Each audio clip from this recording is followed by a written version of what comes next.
Hello बच्चों, कैसे हो आप सब। तो आज हम लोग क्रैश कोर्स में नेक्स्ट चैप्टर जो कि कौन सा है, सॉलिड स्टेट, वो पढ़ने वाले हैं। ठीक है, एग्जाम में 1 से 2 क्वेश्चन आते हैं और हम लोग ऐसे पढ़ेंगे कि हमारे वो 1 से 2 क्वेश्चन क्या हो, एक्यूरेट हो। तो अपनी अपनी नोटबुक ओपन कर लो और जो जो इंपॉर्टेंट पॉइंट्स है वो एक बार लिख लो, और जो नॉर्मल है वो तो आपका रिवाइज हो ही रहा है। ठीक है, और कुछ एक हम लोग क्या करेंगे, क्वेश्चन भी सोल्व करेंगे। तो क्या है चैप्टर का नाम, सॉलिड स्टेट। क्या नाम है, सॉलिड स्टेट। ठीक है, तो भैया बात ऐसा है, तो सॉलिड क्या होते हैं, गैस क्या होते हैं, लिक्विड क्या होते हैं, ये तो आपने 8, 9, 10 सब में पढ़ा ही होगा। अब बात है कि हम लोग मेन पॉइंट पे चलते हैं कि सॉलिड कितने टाइप के हैं। तो 2 टाइप के सॉलिड्स हमारे पास, कौन कौन सा है। एक तो है क्या, क्रिस्टलाइन सॉलिड्स, क्रिस्टलाइन सॉलिड्स, और एक कौन सा है, अमोर्फस सॉलिड्स, अमोर्फस सॉलिड्स, या इसको हम लोग क्या बोलते हैं, नॉन क्रिस्टलाइन सॉलिड भी बोलते हैं। भाई जो क्रिस्टलाइन नहीं है तो वो क्या हो गया, अमोर्फस हो गया, यानी नॉन क्रिस्टलाइन सॉलिड्स। तो सबसे पहले तो आपको एक बात बता दूं कि नेचर में जो मोस्ट ऑफ दी जो सॉलिड्स होते हैं, जो क्रिस्टल्स होते हैं, ठीक है, वो क्या होते हैं, क्रिस्टलाइन होते हैं। मोस्ट ऑफ दी जो सॉलिड्स हैं नेचर में क्या होते हैं, क्रिस्टलाइन होते हैं। ठीक है, because they are found in the large number. Okay, और ये प्रोसेस बड़ा स्लो होता है, ये प्रोसेस क्या होता है, बड़ा स्लो होता है। अब स्लो प्रोसेस होने से क्या होगा, भाई पहले तुम आपको बता दूं क्रिस्टलाइन सॉलिड का मतलब क्या है। क्रिस्टलाइन सॉलिड का मतलब ये है कि जहां पर एटम्स, मॉलिक्यूल्स या फिर आयंस, भाई हमारे पास 3 टाइप के पार्टिकल, एटम्स, मॉलिक्यूल्स और आयंस है, उनका एक ऑर्डरली अरेंजमेंट होता है, यानी वो एक रेगुलर पोजीशन एक्वायर करते हैं। अब वो रेगुलर पोजीशन क्या है, अगर आप किसी कमरे में बैठे हो तो अपने कमरे में आप एक चीज देखो कि आपको 8 कॉर्नर्स मिलेंगे। कितने कॉर्नर मिलेंगे, 8, 4 ऊपर और 4 नीचे। तो जो कॉर्नर है, तो वो कॉर्नर आपका क्या हो गया, एक लैटिस पॉइंट हो गया। किसकी बात कर रहा हूं मैं यहां पे, लैटिस पॉइंट की बात कर रहा हूं। ठीक है, तो लैटिस पॉइंट कौन कौन सा हो गया, एक तो कॉर्नर हो गया, कौन सा हो गया, नंबर 1 क्या, कॉर्नर। ओके, उसके बाद फिर आप जिस कमरे में बैठे हो उसमें टोटल कितने फेसेस हैं, 6 फेसेस आपको मिलेंगे। क्या मिलेंगे, एक तो आपके पीछे वाली दीवार फेस हो गया। फेस क्या होता है, जिसके अंदर लेंथ एंड ब्रेड्थ होती है। जैसे ये बोर्ड है, बोर्ड में लेंथ एंड ब्रेड्थ है, तो मैं बोल दूं कि एक फेस हो गया, 2 डायमेंशन है। तो आपके कमरे में कितने फेसेस होंगे, 6 फेसेस होंगे। अब उस फेस का सेंटर भी होगा, उस सेंटर के अंदर भी कोई पार्टिकल आ सकता है, एटम, आयन या फिर मॉलिक्यूल आ सकता है। तो जो फेस सेंटर है वो भी क्या हो गया, आपका लैटिस पॉइंट हो गया। तो कॉर्नर हो गया, उसके बाद क्या हो गया, फेस सेंटर हो गया, उसके बाद ये जो कमरा है, आप जिस रूम में बैठे हो, उस कमरे के बिल्कुल सेंटर में, उस कमरे के बिल्कुल सेंटर वाली जो पोजीशन है, इसको हम लोग क्या बोलते हैं, बॉडी सेंटर बोलते हैं। क्या बोलते हैं उसे, बॉडी सेंटर। क्या बोलते हैं उसे, बॉडी सेंटर। नंबर 4, अब उसी कमरे में टोटल एजेस अगर आप देखो, क्या देखो, एजेस, तो टोटल कितने एजेस मिलेंगे, 12 मिलेंगे। 4 तो आपको ऊपर मिलेंगे, 4 आपको नीचे मिलेंगे, और इन 4 और 4 8 को जो कनेक्ट कर रहे हैं वर्टिकल, वो मिलेंगे। टोटल कितना हो गए, 12। तो 12 एजेस है, तो उस एज का सेंटर भी होता है, तो उसको हम लोग क्या बोलते हैं, एज सेंटर। क्या बोलते हैं, एज सेंटर। ओके, तो इसके अलावा और क्या आगे हम लोग पढ़ेंगे जब, तो वॉइड्स आएंगी, तो वॉइड्स के बीच के अंदर भी हमें एटम्स, मॉलिक्यूल्स और आयंस मिल जाएंगे सॉलिड में, तो वो भी आपका क्या हो गया, लैटिस पॉइंट हो गया। तो मेनली यहां पर हमारे पास कितने हैं, 4 लैटिस पॉइंट है। कौन कौन से हैं, corner, face centre, body centre, और कौन सा है, एज सेंटर। ठीक है, इन सबको हम लोग क्या बोलते हैं, लैटिस पॉइंट बोलते हैं। तो कहने का मतलब है कि नेचर में जो मोस्ट ऑफ दी जो सॉलिड्स होते हैं, they are crystalline in nature because they are found in the large number, and उनका जो फॉर्मेशन का प्रोसेस है, इट इज वेरी स्लो। अब एक बात आओ कि जब प्रोसेस बहुत स्लो होगा, इसका मतलब they will get the enough time to arrange themself regularly in these lattice points. अपने आप को ये जो एटम्स, मॉलिक्यूल्स और आयंस हैं, उनको इनफ टाइम मिला अपने आप को रेगुलर अरेंजमेंट करने के लिए, यानी कुछ एटम्स, मॉलिक्यूल्स और आयंस है वो कॉर्नर पे चले गए, कोई बॉडी सेंटर में चला गया, कोई फेस सेंटर पे चला गया, कोई एज सेंटर पे चला गया। इसलिए जो नेचर में जो मोस्ट ऑफ दी सॉलिड मिलते हैं वो कौन से होते हैं? These are crystalline in nature, ठीक है। लेकिन कुछ सॉलिड है या फिर मैं बोल दूं लिक्विड है, वो क्या होते हैं? अमोर्फस होते हैं, यानी वो नॉन क्रिस्टलाइन सॉलिड्स होते हैं। क्लियर है? तो आज हमारा जो चैप्टर है वो किसके ऊपर है? क्रिस्टलाइन सॉलिड्स के ऊपर। किसके ऊपर है? क्रिस्टलाइन सॉलिड्स के ऊपर। अब बात यह है कि क्रिस्टलाइन सॉलिड्स हैं, हम लोग कुछ एक सॉलिड की बात करें, अगर कुछ एक सॉलिड की बात करें तो पहला टाइप का कौन सा हो गया? जैसे आयोनिक सॉलिड्स हो गए। क्या हो गया? Ionic solids. फिर बात करें तो क्या हो गया? Molecular solids. और मॉलिक्यूलर सॉलिड्स है तो हम लोग ये भी ले सकते हैं क्या? Atomic solids. मैं इनको लिख रहा हूं क्या? Covalent solids. Covalent solids. और एक टाइप का सॉलिड और भी ले लेते हैं क्या? Metallic solids. मेटालिक सॉलिड्स, ठीक है। अब सबसे पहले आयोनिक सॉलिड की बात करें। आयोनिक सॉलिड का मतलब क्या है? कि जहां पर आपके पास large number of cations and large number of anions है। क्या है? Large number of cations and large number of anions, और उनके बीच में क्या है? अट्रैक्टिव फोर्सेस है। क्या है? Attractive forces. तो वो जो आयंस है, चाहे वो कैटायंस हो चाहे एनायंस हो, अगर वो ऑर्डरली अरेंज्ड है इन द लैटिस पॉइंट्स, तो वो कौन सा सॉलिड बनाएंगे? आयोनिक सॉलिड बनाएंगे। एग्जांपल कौन सा ले सकते हो? जैसे NaCl हो गया, KCl हो गया, KF हो गया, सीजियम क्लोराइड हो गया, etcetera. There are so many examples of ionic solid. और इस चैप्टर में मोस्टली हम लोग आयोनिक सॉलिड ही पढ़ने वाले हैं। क्लियर है? उसके बाद फिर आता है कौन सा? Molecular solids. अब देखो यहां पर इन्होंने बात बोली है मॉलिक्यूल की, ठीक है। तो ऐसा कौन से सॉलिड है जो कि मॉलिक्यूल से बने? तो भैया सिंपल सी बात है, आपने ड्राई आइस का नाम सुना होगा। ड्राई आइस किसको बोलते हैं? ड्राई आइस सॉलिड CO2 को बोलते हैं। सॉलिड कार्बन डाइऑक्साइड, हमको पता है कार्बन डाइऑक्साइड गैस है। अगर उसको फ्रीज कर दे, ठीक है, उसके फ्रीजिंग पॉइंट से बिलो चलेगी तो वो क्या होगी? सॉलिडिफाई होगी। तो सॉलिड CO2 है जिसको हम लोग क्या बोलते हैं? ड्राई आइस बोलते हैं। तो उसमें एक चीज देखो, यहां पे CO2 का स्ट्रक्चर क्या होगा? C double bond O double bond O, C double bond O double bond O, C double bond O double bond O, इस टाइप का स्ट्रक्चर होगा। तो वहां पर ये CO2 क्या है? मॉलिक्यूल है। अब क्या होगा कि जब इसको हम सॉलिडिफाई करते हैं, सॉलिडिफाई का मतलब क्या हुआ कि जो मॉलिक्यूल्स हैं they come close to each other, very close to each other. जब ये आपस में बहुत क्लोज आएंगे तो क्या होगा कि इनके बीच में एक इंटरमॉलिक्यूलर फोर्स ऑफ अट्रैक्शन होगा, और वो इंटरमॉलिक्यूलर फोर्स ऑफ अट्रैक्शन यहां पे वीक है। क्या बोलते हैं उसको? हम लोग वैन डर वाल्स फोर्सेस बोलते हैं। और जो वैन डर वाल्स फोर्सेस हैं वो किस पे डिपेंड करती है? सरफेस एरिया पे डिपेंड करती है। तो यहां पर ऐसा होगा कि एक CO2 का दूसरे CO2 के साथ में क्या होगा? Weak intermolecular forces of attraction होगा, ठीक है। क्या होगा? Weak intermolecular force of attraction. यानी यहां पर जो मॉलिक्यूलर सॉलिड्स होते हैं वहां पर इंटरमॉलिक्यूलर फोर्सेस ऑफ अट्रैक्शन कौन सी होती है? कौन सी होती है? वैन डर वाल्स फोर्सेस होती है। कौन सी होती है? Van der Waals forces. तो क्या सिर्फ वैन डर वाल्स फोर्सेस हो सकती है? नहीं, हाइड्रोजन बॉन्डिंग भी हो सकती है। जैसे मान लो मैं आइस की बात करूं, किसकी बात करूं? आइस की। तो आइस में क्या है? वाटर मॉलिक्यूल आपस में एक दूसरे के साथ में क्या है? हाइड्रोजन बॉन्डिंग के थ्रू कनेक्टेड है, ठीक है। तो हाइड्रोजन बॉन्डिंग भी हो सकती है, और हाइड्रोजन बॉन्डिंग आप जानते हो वैन डर वाल्स फोर्सेस से स्ट्रांग होती है।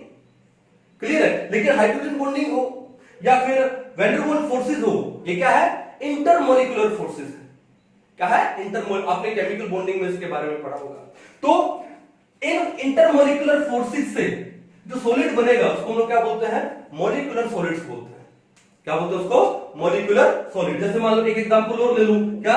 Solid I2, solid iodine. अब I2 क्या है? मॉलिक्यूल है, और अगर उसको सॉलिडिफाई करें तो इसका मतलब I2 मॉलिक्यूल क्लोज आ गए, और क्लोज आ गए तो उनका सरफेस एरिया भी है, और सरफेस एरिया है तो उनके अंदर इंटरमॉलिक्यूलर फोर्सेस ऑफ अट्रैक्शन होगी। कौन सी होगी? London forces. Van der Waals forces में जो सबसे वीक फोर्सेस है वो कौन सी होती है? लंडन फोर्सेस होती है, ठीक है। तो जो इंटरमॉलिक्यूलर फोर्स ऑफ अट्रैक्शन से जुड़े हो, चाहे वो हाइड्रोजन बॉन्डिंग है, चाहे वो वैंडरवाल्स फोर्सेस है, तो उस टाइप के सॉलिड को हम लोग क्या बोलते हैं, मॉलिक्यूलर सॉलिड बोलते हैं। एग्जांपल आपके पास है क्या, ड्राई आइस ले लो, या आइस ले लो, या फिर सॉलिड I2 ले लो, एक्सेट्रा। समझ गए कहानी? चलो उसके बाद नेक्स्ट चलते हैं, मिटा दो इसको। नेक्स्ट क्या है, नेक्स्ट आपके पास है ये क्या, कोवलेंट सॉलिड्स। अब नाम से ही पता लग रहा है कि सॉलिड है जहां पर जो एटम्स होते हैं उनके बीच में कोवलेंट बॉन्डिंग होती है, एक जायंट कोवलेंट मॉलिक्यूल्स। जैसे मान लो एग्जांपल देखो क्या है, एग्जांपल लेते हैं क्या, डायमंड। अब आपको पता है कि डायमंड में एक कार्बन कितने कार्बन के साथ में अटैच है, 4 कार्बन के साथ है, टेट्राहेड्रली। तो उससे क्या होगा कि कार्बन, एक कार्बन 4 के साथ में अटैच है टेट्राहेड्रली, फिर ये वाला अगले 4 के साथ में अटैच है, ये वाला अगले 4 के साथ में अटैच है, तो एक जायंट मॉलिक्यूल बन जाता। उनके बीच में बॉन्ड कौन सा हुआ, कोवलेंट बॉन्ड हुआ, शेयरिंग ऑफ इलेक्ट्रॉन से बना। तो उस टाइप के सॉलिड को हम लोग क्या बोलते हैं, यहां पे कोवलेंट सॉलिड बोलते हैं। जैसे डायमंड ले लो, ग्रेफाइट ले लो, एक्सेट्रा। तो डायमंड है, ग्रेफाइट है, they are example of what, covalent solid. फिर आते हैं किसके ऊपर हम लोग, मेटालिक सॉलिड। अब मेटालिक सॉलिड में क्या होगा कि जो मेटल आयंस है वो इलेक्ट्रॉन को अट्रैक्ट करते हैं। एक मेटल आयन दूसरे मेटल आयन के इलेक्ट्रॉन्स को अट्रैक्ट करेगा, तो इस तरह से उनके बीच में, मेटल आयंस के बीच में क्या होगा, एक बॉन्ड बन जाएगा, और इसको हम लोग क्या बोलते हैं, मेटालिक बॉन्ड। तो वो जो सॉलिड बना तो क्या हो गया, मेटालिक सॉलिड हुआ। और इसका स्ट्रेंथ अच्छा होता है, ज्यादा होता है, तभी तो आपने देखा कि मोस्ट ऑफ दी मेटल्स क्या होती है, हार्ड होती है। क्या होती है, हार्ड। क्यों, क्योंकि कौन सा बॉन्ड है उनके बीच में, मेटालिक बॉन्ड। सिंपल। तो ये कुछ एक टाइप के सॉलिड है, क्या है, क्रिस्टलाइन सॉलिड। फिर आते हैं किसके ऊपर, अमोर्फस सॉलिड के ऊपर। ठीक है, अब अमोर्फस सॉलिड में मैं बोल दूं कि अमोर्फस सॉलिड एक्चुअली क्या है, actually these are super cooled liquids. ये क्या होता है, सुपर कूल्ड लिक्विड्स होता है। ठीक है, for example glass. For example क्या है, ग्लास। ग्लास क्या है, एक सुपर कूल्ड लिक्विड है, यानी glass is an example of what, amorphous solid. Clear है? अब बात यह है कि क्रिस्टलाइन सॉलिड और अमोर्फस सॉलिड्स की एक और प्रॉपर्टी होती है। क्या होती है, आइसोट्रोपी एंड एनाइसोट्रोपी। इसको उतार लीजिए, चलते हैं नेक्स्ट, हम मिटा दो इसको। चलिए,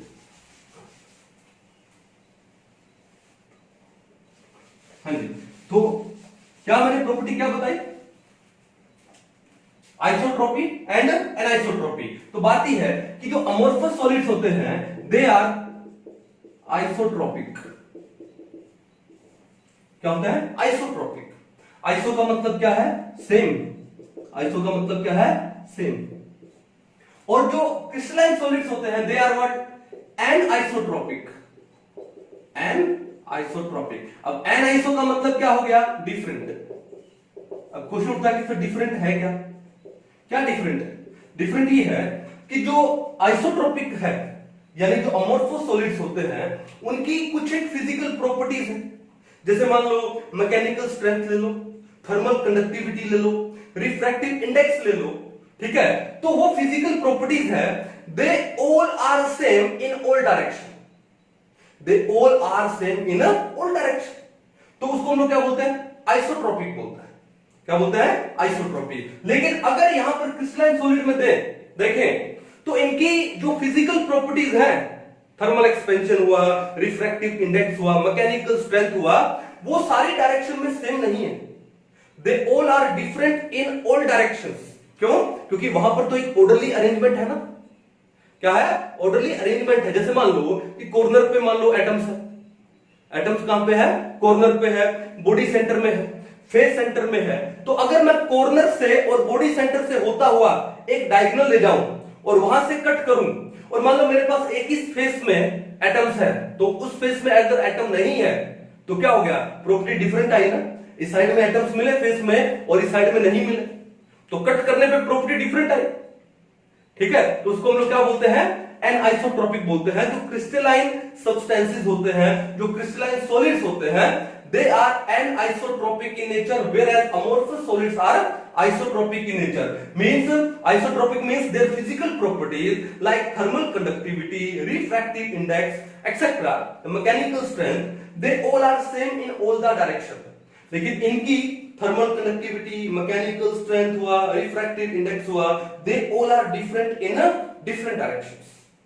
समझ जाओगे? तो एक ये प्रॉपर्टी है, कर लोगे? अब उसके बाद थोड़ा सा और आगे बढ़ते हैं। ठीक है, आगे क्या बढ़े? आगे हम लोग करने जा रहे हैं क्या? डेफिनेशन पढ़ते हैं किसके बारे में, कि क्रिस्टल लैटिस क्या होता है। क्रिस्टल लैटिस, अबे बात ही है कि अगर रेगुलर अरेंजमेंट है किसका, एटम्स का, मॉलिक्यूल्स का और आयंस का, ठीक है, अगर एटम्स, मॉलिक्यूल्स और आयंस का रेगुलर अरेंजमेंट है इन देयर लैटिस पॉइंट्स, और उसको हम लोग 3D व्यू में ले लें, तो क्या उसको क्या बोलते हैं हम लोग? क्रिस्टल लैटिस को बोलते हैं। क्रिस्टल लैटिस क्या होता है? ए regular arrangement of atoms, molecules और आयंस। जो भी मैं लिखूंगा इन तीनों को इकट्ठा लिखूंगा, और बाद में एक काम करेंगे कि बार बार तीनों को इकट्ठा लिखना पॉसिबल नहीं होगा, तो हम तीनों को क्या बोल देंगे? कंपोनेंट्स बोल देंगे। मैं तीनों को क्यों लिख रहा हूं? क्योंकि अभी एटम्स की बात की तो हमने क्या लिया? कोवलेंट सॉलिड लिया। मॉलिक्यूल्स की बात की तो हमने क्या पढ़ा था? Molecular solid. और आयंस की बात कर रहा हूं तो हमने क्या पढ़ा था? आयोनिक सॉलिड पढ़ा था। और लास्ट में क्या पढ़ा था? मेटालिक सॉलिड, वहां पर भी मेटल आयंस है। तो हमारा जो क्रिस्टल लैटिस है उसके अंदर जो पार्टिकल है हमारा, वो एटम भी हो सकता है, मॉलिक्यूल भी हो सकता है और आयन भी हो सकता है। पार्टिकल हो या कंपोनेंट हो की बात है। ठीक है, so a regular arrangement of atoms, molecules और आयंस, ठीक है, in lattice points, in lattice points, और किसमें? In 3D view. इसका हमने क्या ले लिया? 3D व्यू ले ले, तो उसको हम लोग क्या बोलते हैं? क्रिस्टल लैटिस बोलता है। क्या बोलते हैं उसे? Crystal lattice. और अब इस क्रिस्टल लैटिस का एक smallest unit, the smallest unit of crystal lattice is known as unit cell. क्या बोलते हैं उसको हम लोग? Unit cell. What is unit cell? It is the smallest unit of crystal lattice. अगर यूनिट सेल को बार बार हम लोग रिपीट करते जाएंगे तो क्या बनेगा? क्रिस्टल लैटिस बनेगा। और उसका स्मॉलेस्ट यूनिट है वो क्या है? वो क्या है? Unit cell. समझ जाओगे? तो अभी हम लोग यूनिट सेल्स के बारे में पढ़ेंगे। तो बेसिकली हमारे पास यहां पे 3 टाइप के यूनिट सेल है। कौन कौन से टाइप के unit cell? Types of unit cells. पहला कौन सा है? Simple cubic, simple cubic unit cell. पहला कौन सा है? Simple cubic. दूसरा कौन सा आ जाएगा? Body centred, body centred cubic. ठीक है, तीसरा कौन सा आ जाएगा?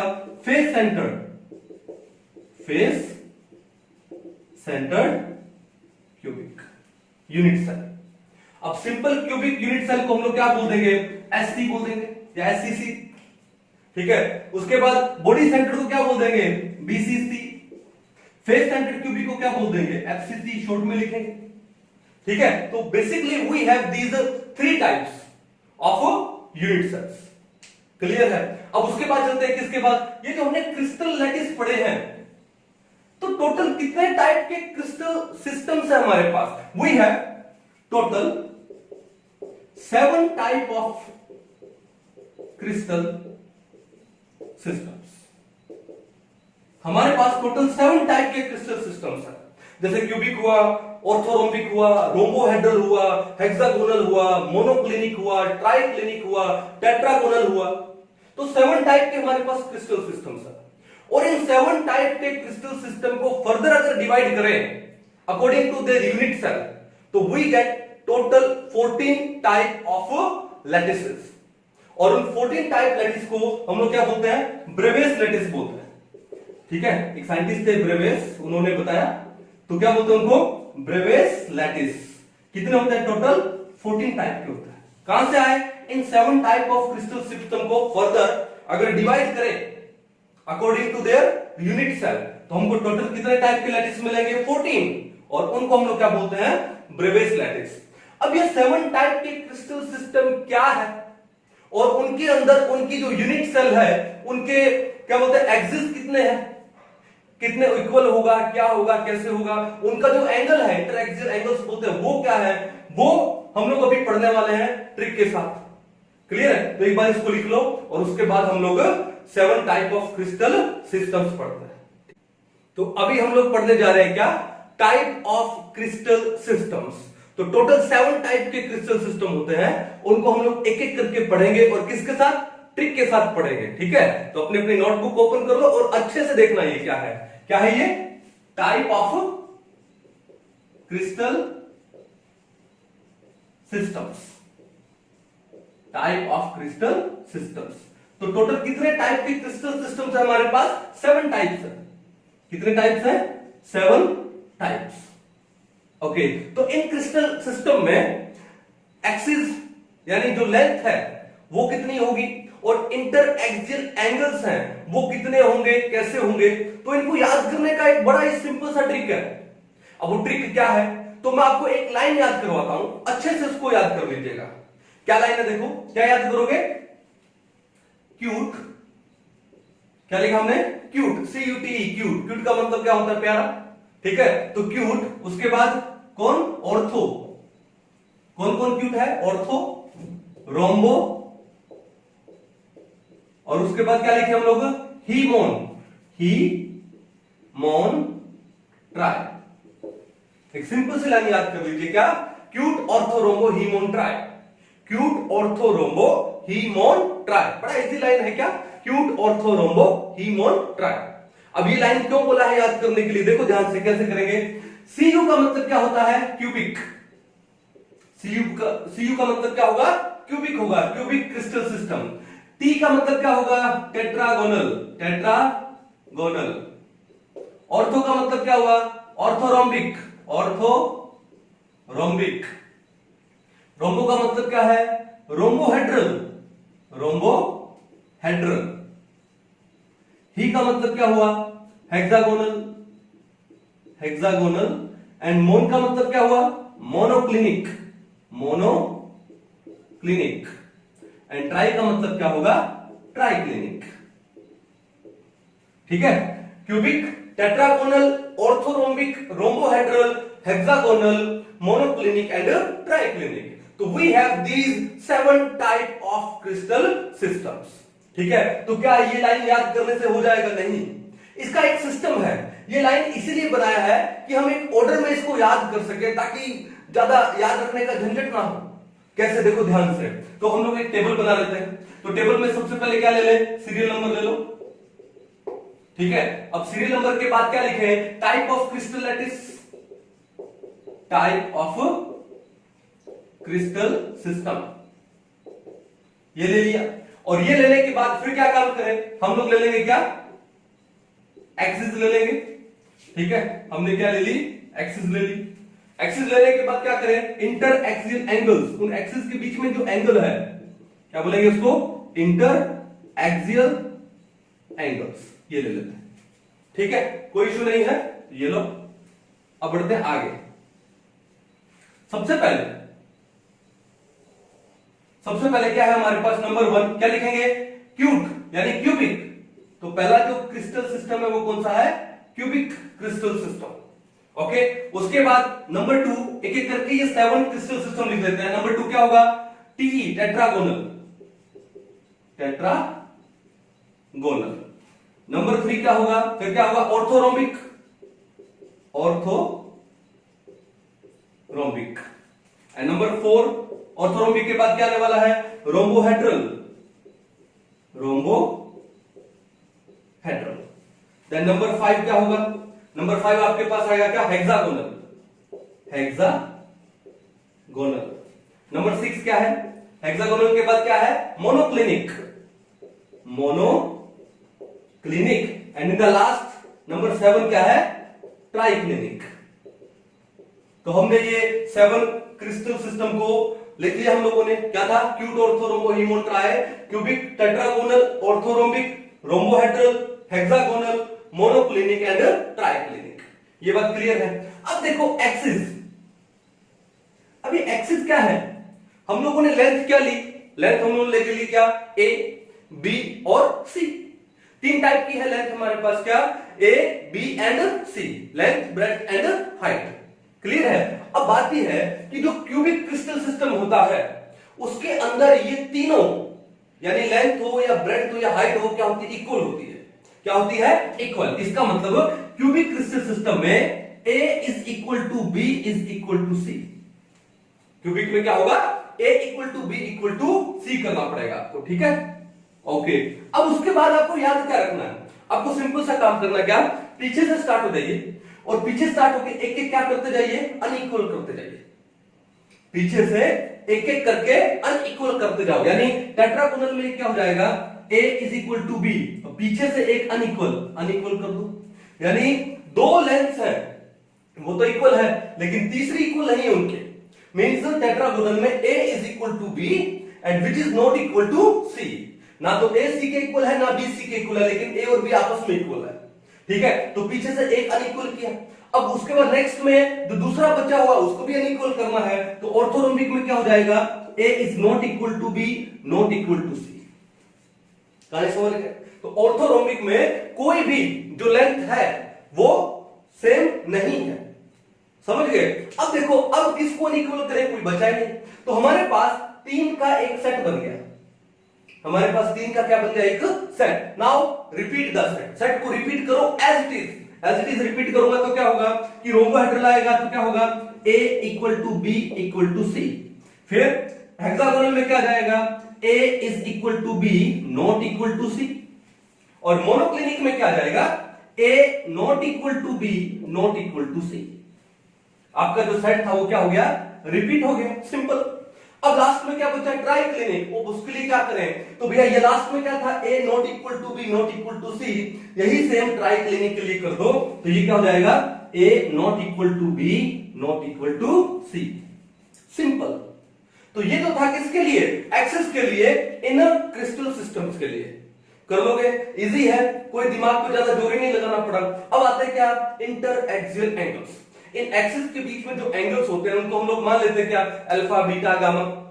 तो वो एंगल है वो कितने हैं, यानी आपस में इक्वल है या अनइक्वल है या किसके इक्वल है, वो हमको निकालना। तो कैसे याद करोगे, देखो ध्यान से कि क्यूबिक के अंदर जो तीनों एंगल है, alpha is equal to beta is equal to gamma is equal to कितना होता है, 90 डिग्री। तो क्यूबिक क्रिस्टल सिस्टम में तीनों की तीनों जो लेंथ्स हैं वो क्या होती है, इक्वल होती है, और तीनों के तीनों एंगल भी इक्वल होते हैं, और वो कितने डिग्री के होते हैं, 90 डिग्री के होते हैं। कर लोगे। अब उसके बाद जो टेट्रागोनल है उसमें क्या काम करोगे, हमने यहां पर क्या किया था, एक्सिस में तीन का एक सेट बनाया था, ठीक है। पहला लिखा था A equal to B equal to C, और बाद में पीछे से एक एक अनइक्वल करते जाएंगे, ऐसा लिखा था ना। अब एंगल में क्या काम करना है, जो पहले आपने लिखा ना, alpha equal to beta equal to gamma equal to 90 degree, ठीक है। यहां पर भी तीन तीन का सेट बनाना है, लेकिन सबसे पहले ये जो है इनको सेम लिखना है तीनों में। कैसे, दूसरे टेट्रागोनल में भी क्या हो जाएगा, alpha equal to beta equal to gamma equal to 90 degree. फिर उसके बाद ऑर्थोरोम्बिक में भी क्या हो जाएगा, alpha equal to beta equal to gamma is equal to 90 degree. आपके पास तीन का सेट बना है सेम का, यहां पे सेम का नहीं था लेकिन यहां पे सेम का सेट बना, ठीक है। अब जब सेम का सेट बन गया तो ये तो बोल नहीं सकते कि रिपीट द सेट। तो अब क्या काम करेंगे, अब पीछे से एक एक अनइक्वल करना स्टार्ट करेंगे, पीछे से एक एक अनइक्वल करना स्टार्ट करेंगे। इसका मतलब क्या हुआ, क्या लिखेंगे आगे रोम्बोहेड्रल के लिए कि alpha is equal to beta, ठीक है, is equal to gamma and it is not equal to 90 degree.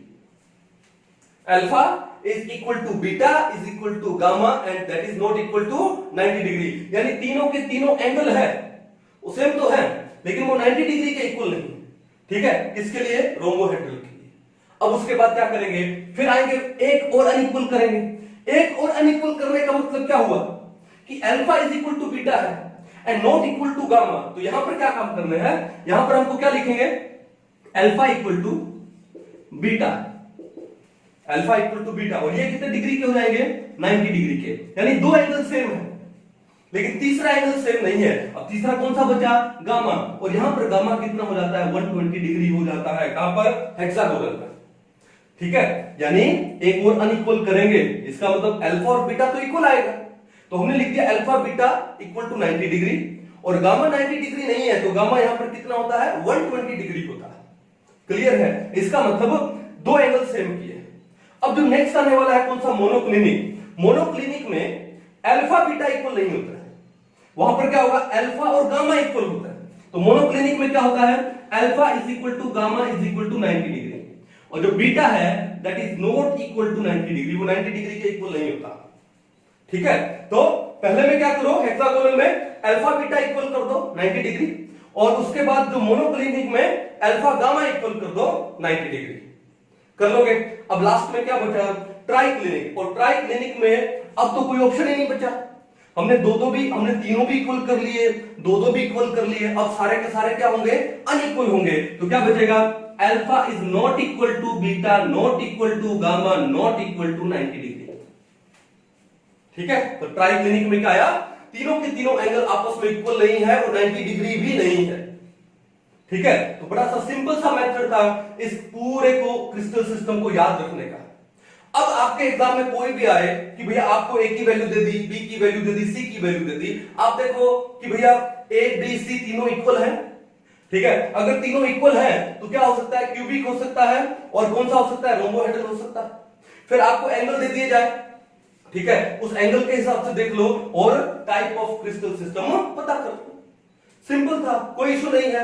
अब देखो एक टाइप का क्वेश्चन और भी हो सकता है कि इसमें जो सबसे ज्यादा एसिमेट्रिक क्रिस्टल सिस्टम है, सबसे ज्यादा एसिमेट्रिक कौन है, वो ट्राइक्लिनिक है। क्योंकि ट्राइक्लिनिक में ना तो कोई एक्सिस इक्वल है और ना ही एंगल्स आपस में इक्वल है। तो सबसे ज्यादा जो एसिमेट्री मिलती है वो किसमें मिलती है, ट्राइक्लिनिक में मिलती है। ठीक है, तो क्या ट्रिक आपका, क्यूट ऑर्थो रोम्बो हीमोन ट्राई, क्यूट ऑर्थो रोम्बो हीमोन ट्राई। क्लियर है? अब ये जो 7 क्रिस्टल सिस्टम है, इन 7 क्रिस्टल सिस्टम को फर्दर डिवाइड करते हैं किसमें, यूनिट सेल में। According to the unit cell they are further divided. तो कितने टाइप के यूनिट सेल बनते हैं हमारे पास, 14।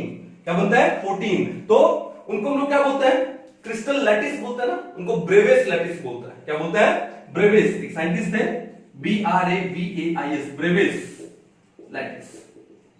अगर इन क्रिस्टल सिस्टम को फर्दर आगे डिवाइड किया जाए according to their unit cell, according to their type of unit cell, तो हमको कितने लैटिस मिलते हैं, क्रिस्टल लैटिस मिलते हैं 14। और किसने बताया, ब्रेवेस साइंटिस्ट है ब्रेवेस, उन्होंने बताया। तो टोटल ब्रेवेस लैटिस कितने होते हैं, 14 होते हैं। और जो 14 होते हैं वो इन 7 टाइप के ही फर्दर क्या है, सब डिवीजन है। समझ आओगे? आई होप आपको ये ट्रिक बहुत अच्छे से समझ आया होगा। ठीक है, अच्छे से इसको उतार लीजिए, फिर हम लोग नेक्स्ट टॉपिक पे चलते हैं। अभी नेक्स्ट क्या है, कोऑर्डिनेशन नंबर। क्या है, कोऑर्डिनेशन नंबर। शॉर्ट में हम इसको क्या लिखते हैं, CN, यानी कोऑर्डिनेशन नंबर। अभी कोऑर्डिनेशन नंबर क्या होता है, it is a number of nearest particles around a specific particle in A crystalline substance. मान लो एक क्रिस्टलाइन सब्सटेंस है और उसके अंदर ये कोई स्पेसिफिक पार्टिकल। अब इस पार्टिकल के नियरेस्ट कितने पार्टिकल है, एक मान लो 2 हुआ, एक ऊपर हुआ 3, एक ऊपर हुआ 4। तो भैया बात ऐसा है कि इस पार्टिकल के नियरेस्ट में कितने पार्टिकल हुए, 1 2 3 4। तो इसका कोऑर्डिनेशन नंबर कितना हो गया, 4 हो गया। Means the number of nearest particles around a specific particle in a crystalline substance is known as a coordination number. Number of nearest particles around a specific particle in a crystalline substance is known as what? Coordination number. अब coordination number के ऊपर भी exam में कई बार question आ सकता है। कैसे आ सकता है, पहले हम लोग थोड़ा सा मैटर डिस्कस कर लेते हैं और उसके बाद फिर कोऑर्डिनेशन नंबर भी अच्छे से पढ़ेंगे। अब कोऑर्डिनेशन नंबर के बाद अब जो नेक्स्ट है वो क्या आता है, पैकिंग एफिशिएंसी। बड़ा इंपॉर्टेंट है भाई, पिछले कई सालों से देखते आ रहे हैं कि पैकिंग एफिशिएंसी के ऊपर क्वेश्चन पूछे जा रहे हैं, चाहे वो जेईई मेंस हो, चाहे आपका वो क्या हो, नीट हो। तो क्या है, पैकिंग एफिशिएंसी। कि पैकिंग एफिशिएंसी क्या है, तो तो पैकिंग एफिशिएंसी को पहले समझते हैं। एक्चुअली क्या समझते हैं कि आपने एक क्यूबिकल बॉक्स ले लिया। क्या ले लिया? एक क्यूबिकल बॉक्स ले लिया। अब उस क्यूबिकल बॉक्स में आप कुछ ग्लास मार्बल्स डाल दीजिए। बचपन में आपने कंचे तो खेले होंगे, क्या बोलते हैं उनको? मार्बल्स। तो ग्लास मार्बल्स हमने डाल दिया। ग्लास मार्बल्स का शेप क्या है? स्फेरिकल। अब जब आप उस क्यूबिकल बॉक्स में ग्लास मार्बल्स डालोगे तो क्या ग्लास मार्बल्स ने पूरा का पूरा वॉल्यूम उस क्यूब का यूज कर लिया? नो। उनके बीच में थोड़ा सा एम्प्टी स्पेस भी आ जाता है। क्या जाता है? एम्प्टी स्पेस, यानी थोड़ी सी वॉइड्स भी आ जाती है उनके बीच में।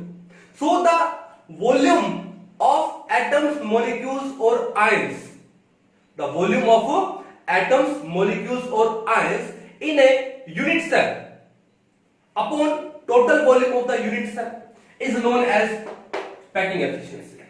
कि उस टोटल वॉल्यूम में, उस यूनिट सेल के टोटल वॉल्यूम में इन एटम्स, मॉलिक्यूल्स और आयंस ने कितना वॉल्यूम ऑक्यूपाई किया, उस ऑक्यूपाइड वॉल्यूम को हम लोग क्या बोलते हैं? पैकिंग एफिशिएंसी बोलते हैं। क्या होता है ये? The volume occupied by atoms, molecules or ions in a, क्या लिखूं? in a unit cell, in a unit cell is known as packing efficiency। तो पैकिंग एफिशिएंसी निकालने का फॉर्मूला क्या हो गया? पैकिंग एफिशिएंसी निकालने का फॉर्मूला हो गया, अभी देखो, चाहे वो एटम हो, मॉलिक्यूल हो या आयन हो, हम उनको क्या कंसीडर करते हैं? स्फीयर। क्या कंसीडर करते हैं? स्फीयर। अब स्फीयर का वॉल्यूम कितना होता है? 4/3 pi r cube. 4/3 pi r cube, ये स्फीयर का वॉल्यूम होता है। लेकिन ये तो एक स्फीयर का वॉल्यूम है। अब एक यूनिट सेल में ऐसे कितने स्फीयर होंगे? हो सकता है एक हो सकता है दो हो सकता है चार हो, और उसको हम लोग क्या लिख देते हैं? या तो आप उसको लिख दो स्मॉल एन से, नंबर ऑफ स्फीयर्स, या फिर हम उसको यहां पर क्या लिखते हैं? Z से लिखते हैं। Z क्या है यहां पे? नंबर ऑफ एटम्स, मॉलिक्यूल्स और आयंस। या मैं सिंपल में लिखूं क्या? Z is equal to number of spheres. अब स्फीयर क्या है? स्फीयर है एटम, मॉलिक्यूल या आयन। वो डिपेंड करेगा कि आपका जो क्रिस्टलाइन सॉलिड है वो कौन सा है।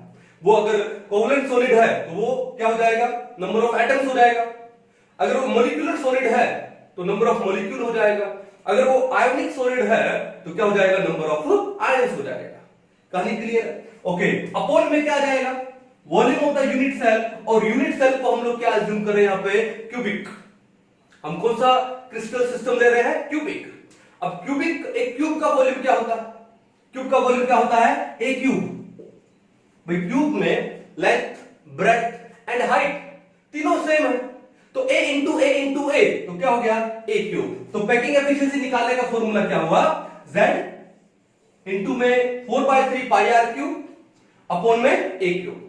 अगर आपको परसेंटेज पैकिंग एफिशिएंसी निकालना है, परसेंटेज पैकिंग एफिशिएंसी निकालना है, तो इस सारी टर्म को z इंटू में 4/3 पाई आर क्यूब अपॉन में ए क्यूब, इसको मल्टीप्लाई कर दो किससे? 100 से। आप देखिएगा कई सारे क्वेश्चन ऐसे आए हुए हैं, आपके पास जो यूनिट सेल कौन सा? सिंपल क्यूबिक हुआ, फेस सेंटर्ड हुआ, बॉडी सेंटर्ड हुआ, एक टाइप का और भी होता है एस सेंटर्ड, लेकिन उसके बारे में इतने क्वेश्चन आते नहीं है, तो हम लोग बेसिकली तीन ही पढ़ते हैं, simple cubic, body centred, face centred. तो उसमें पूछा जाता है कि भैया टोटल एम्प्टी स्पेस कितना हुआ, ठीक है, या उसका पैकिंग एफिशिएंसी कितना हुआ। तो हम लोग एक काम करते हैं, एक एक करके simple cubic, body centred, face centred जो यूनिट सेल है उनकी हम लोग पैकिंग एफिशिएंसी निकालते हैं, और फिर ये भी निकालते हैं कि भी टोटल जो एम्प्टी स्पेस है उनमें वो कितना है। क्लियर है? ओके। तो एक बार इसको उतार लो, तरीका आपको पता लग गया। अब एक एक करके डिटेल में पढ़ेंगे हम लोग, ठीक है। तो एक बार इसको उतार लो, फिर आगे बढ़ते हैं, ठीक है। मिटा दो इसको। ओके, चलिए। तो पहले सबसे पहले क्या है, मैं बात कर रहा हूं किसकी? सिंपल क्यूबिक यूनिट सेल की बात कर रहा हूं। सबसे पहले मैं किसकी बात कर रहा हूं? Simple cubic unit cell. अब सिंपल क्यूबिक यूनिट सेल क्या होती है कि जहां पर जो एटम्स, मॉलिक्यूल्स और आयंस हैं वो कहां पर कॉर्नर पे होते हैं, they are at corners only. जहां पर एटम्स, मॉलिक्यूल्स और आयंस ने कॉर्नर्स ऑक्यूपाई किए हुए हैं उनको हम लोग क्या बोलते हैं, सिंपल क्यूबिक यूनिट सेल। ठीक है, तो क्या लिखेंगे, कंपोनेंट्स लिख दूं या पार्टिकल्स लिख दूं? पार्टिकल का मतलब क्या हो गया आपका, एटम, मॉलिक्यूल या आयन हो गया। ठीक है, where particles occupy all the corners. Particles ने सारे के सारे कॉर्नर क्या कर लिए, ऑक्यूपाई कर लिए, सिर्फ कॉर्नर पे मिलेंगे, तो उनको हम लोग क्या बोलते हैं, सिंपल क्यूबिक यूनिट सेल बोलते हैं।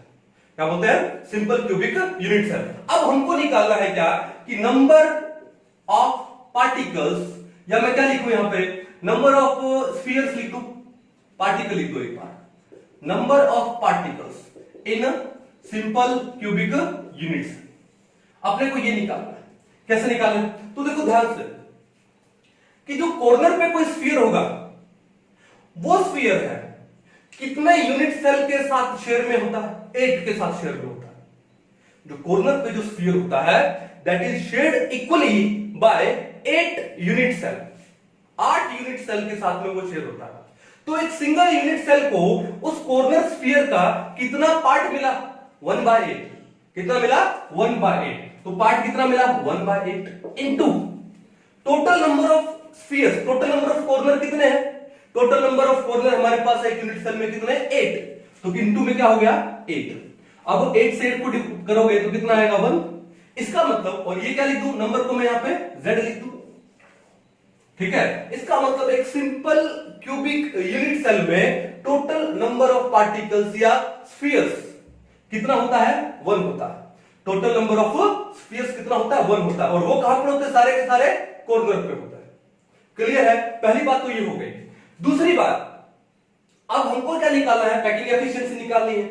अगर मैं एक स्फीयर का एक फेस बना के देखता हूं, एक स्फीयर का क्या बनाते हैं हम लोग, एक फेस कैसे बनाए, देखो ध्यान से, ये लो, एक स्फीयर का हमने क्या, एक यूनिट सेल का हमने फेस बनाया, सॉरी स्फीयर का कैसे फेस बनाओगे, हम एक यूनिट सेल का हम लोग फेस बनाते हैं, और इस यूनिट सेल में हमने क्या बोला, सिंपल क्यूबिक यूनिट सेल में स्फीयर्स कहां पर होते हैं, कहां पर होते हैं, कॉर्नर पे होते हैं। ठीक है, तो मैं जस्ट, ये एक स्फीयर है कॉर्नर पे, ये दूसरा स्फीयर है कॉर्नर पे, देन थर्ड स्फीयर हो गया, ये क्या है हमारे पास, these are spheres present at corners. मैंने यूनिट सेल का सिर्फ एक फेस बना के दिखाया है, 2 डायमेंशनल। यूनिट सेल तो आपकी 3 डायमेंशनल है। ओके, चलो, और ये जो बीच का जो स्पेस है, एम्प्टी स्पेस, उसे हम लोग क्या बोलते हैं, वॉइड बोलते हैं। अब बात ये है कि सिंपल क्यूबिक ये क्या है, लेंथ है, क्या बोलेंगे इसको हम लोग, ए, क्या बोलेंगे, ए। लेकिन ये क्या हुआ, इतना पार्ट, ये तो रेडियस हुआ ना स्फीयर का, ये स्फीयर का क्या हुआ, रेडियस, और ये भी स्फीयर का क्या है, रेडियस। तो मैं बोल दूं a is equal to 2r, a किसके इक्वल हो गया, r प्लस में r, here a is equal to 2r, या फिर मैं बोल दूं r किसके इक्वल हो गया, a/2 के इक्वल हो गया। तो सिंपल क्यूबिक यूनिट सेल में r किसके इक्वल है, रेडियस ऑफ द स्फीयर किसके इक्वल है, जो लेंथ है यूनिट सेल की divided by 2, half of the length of unit cell. अब देखो हमको क्या निकालना है, हमको पैकिंग एफिशिएंसी निकालनी है। ठीक है, तो पैकिंग एफिशिएंसी का फॉर्मूला क्या है, पीई, क्या फॉर्मूला है, वो है z into 4/3 pi r cube upon क्या कर दे, a क्यूब कर दे। अब z क्या है, नंबर ऑफ एटम्स, और सिंपल क्यूबिक यूनिट सेल में टोटल कितने स्फीयर होते हैं, एक होता है, तो z का वैल्यू हमने यहां पर कितना लगा दिया, 1 लगा दिया, इंटू 4/3 पाई r। अब देखो ये r है और यहां पे ये a है, इन दोनों को एक ही टर्म में ले आओ, या तो r को a में फॉर्म में ले आओ या a को r की फॉर्म में ले आओ, एक ही बात है। तो मैं काम करता हूं, ठीक है, a किसके इक्वल है, 2r, तो जो नीचे a है उस a की जगह मैं क्या लगा दूं, 2r लगा दूं, तो ऊपर का r क्यूब पड़ा रहने देता हूं, और नीचे क्या लगा दूं, a क्यूब, a को जगह में क्या लगा दूं यहां पे 2r, तो 2r का क्यूब हो जाएगा, और 2r का क्यूब कितना आ जाएगा, 8r क्यूब आ जाएगा। 2r का होल क्यूब कितना आ जाएगा, 8r क्यूब। ये बात क्लियर है। अब देखो ध्यान से, r क्यूब से r क्यूब कैंसिल आउट हो गया। तो हमारे पास बचा क्या, 4 पाई अपॉन में कितना है, 8 इंटू 3 24, या फिर 4 1 जा 4 6 जा, हमारे पास आ गया क्या, पाई बाय 6। तो जो हमारी पैकिंग एफिशिएंसी है, packing efficiency simple cubic unit cell में कितनी आती है, पाई बाय 6 आती है। कितनी आती है, पाई बाय 6। कर लो अब इस पाई बाय 6 को आप आगे सोल्व कर लो। पाई की वैल्यू कितनी होती है, 3.142 अपॉन में क्या हो जाएगा, 6। ओके, सोल्व करेंगे कैसे, डायरेक्ट तो जाएगा नहीं, तो क्या लेना पड़ेगा, पॉइंट। कितना आएगा, 6 5 जा 30, एक बचा 14 हुआ, 6 2 जा 12, दो बचे 22, 6 3 जा कितना हुआ, 18, कितने बचे 4 0, एंड 6 6 जा 36।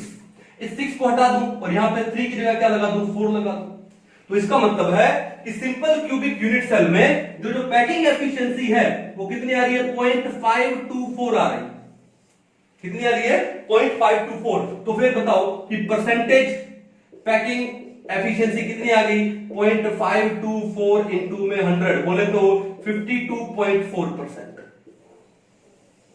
कितना आ गया, 52.4%। यानी जो सिंपल क्यूबिक यूनिट सेल है उसमें जो स्फीयर्स है या पार्टिकल्स है वो ओनली उसका 52.4% वॉल्यूम ही ऑक्यूपाई करते हैं।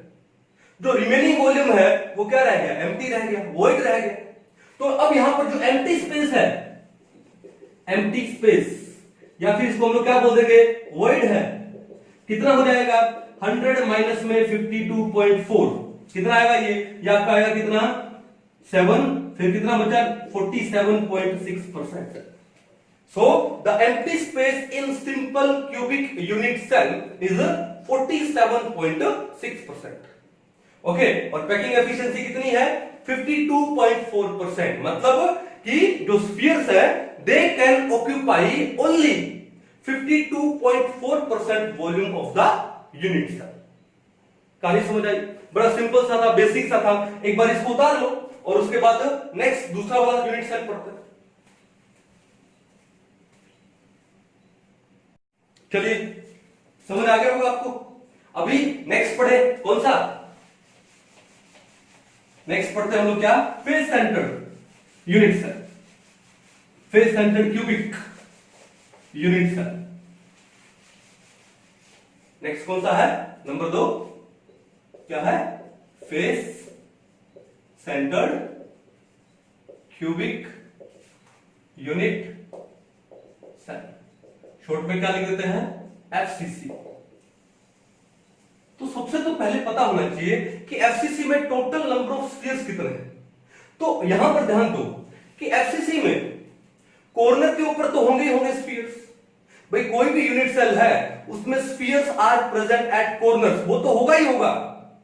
किसी भी यूनिट सेल में कॉर्नर के ऊपर तो स्फीयर प्रेजेंट होंगे ही होंगे, चाहे कोई भी यूनिट सेल है।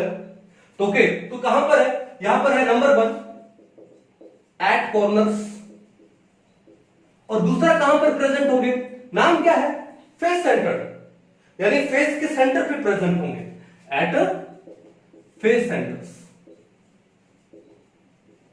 ठीक है, अब देखो ध्यान से, तो कॉर्नर वाला तो हमने पढ़ा था कि टोटल कितने कॉर्नर है, 8, और जो एक स्फीयर है जो कॉर्नर पे प्रेजेंट है वो कितने यूनिट सेल्स के साथ में शेयरिंग में है, 8 के साथ में है। तो एक यूनिट सेल को वो अपना कितना पार्ट देगा, 1/8। ठीक है, तो टोटल नंबर ऑफ स्फीयर कैसे निकाले, देखो टोटल नंबर ऑफ स्फीयर्स, इसको हम लोग यहां पे क्या लिखते हैं, Z। कैसे निकालेंगे, वो निकालेंगे क्या, कॉर्नर्स प्लस फेस सेंटर्स। अब कॉर्नर पे कितना है, क्या लिखूं, 8 कॉर्नर है हमारे पास, और एक स्फीयर है, कॉर्नर पे अपना कितना पार्ट देता है, 1/8 प्लस। अब हमारे पास टोटल फेसेस कितने हैं, टोटल हमारे पास 6 फेसेस हैं। एक मेरे पीछे की वॉल और एक मेरे सामने की वॉल, 2। एक मेरे लेफ्ट वाली वॉल और एक मेरे राइट वाली वॉल, कितने हुए, 4। एक ऊपर और एक नीचे, कितने हुए, 6 हुए। We have total 6 faces. अब बात यह है कि अगर इस वॉल को आप कंसिडर कर लो, अगर मैं एक स्फीयर इस वॉल के सेंटर के बीच सेंटर में डाल दूं, तो वो स्फीयर कितने यूनिट सेल के साथ शेयरिंग में होगा? एक तो इस यूनिट सेल के साथ शेयरिंग में है और एक इससे पीछे वाले यूनिट सेल के साथ शेयरिंग में है। यानी वो जो स्फीयर है which is present at face centre, वो इस यूनिट सेल को अपना कितना पार्ट दे रहा है? हाफ, क्योंकि because it is shared by equally by 2 unit cell, तो एक यूनिट सेल को उसका कितना पार्ट मिला? हाफ मिला। तो टोटल 6 फेसेस है और एक स्फीयर है, एक यूनिट सेल को अपना हाफ पार्ट दे रहा है, तो क्या कर दें? 6 इंटू हाफ। अब 8 इंटू 1/8 कितना हुआ? 1 हुआ। 6 इंटू हाफ ये कितना आया? 3, तो टोटल कितना आ गया? 4। इसका मतलब एफसीसी में z की वैल्यू कितनी आती है? 4 आता है। There are total 4 spheres in face centred cubic unit cell. कितने स्फीयर आते हैं? 4 स्फीयर्स आते हैं। किसमें? Face centred cubic unit cell में। कर लोगे? सिंपल क्यूबिक यूनिट सेल में z कितना आता है? 1 आता है। नंबर ऑफ स्फीयर कितना आते हैं? 1। और फेस सेंटर में कितने हैं? 4 है, कॉर्नर वाले और फेस सेंटर वाले। समझ आ गई कहानी? अब बात यह है, हमको क्या निकालना है? पैकिंग एफिशिएंसी निकालनी है। हमको क्या निकालना है? पैकिंग एफिशिएंसी निकालेंगे। ओके, तो पैकिंग एफिशिएंसी निकालने के लिए एक काम करते हैं, इसका एक फेस ड्रॉ करते हैं। ठीक है, तो हमने एक फेस ड्रॉ किया, ये लो।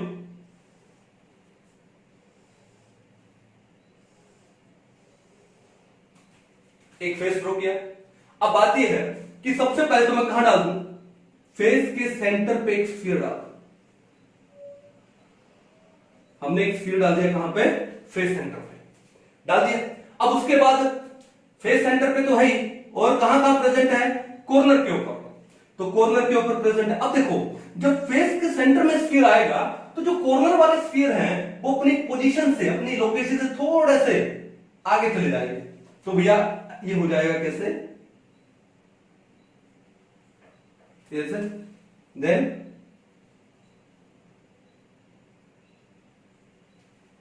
ओके, देन और लास्ट में, समझ गए? अब देखो ध्यान से, ये क्या है भाई? ये है ए, एज लेंथ। ये क्या है? Edge length. तो ये क्या हुआ? ये इतना क्या हुआ? आर हुआ।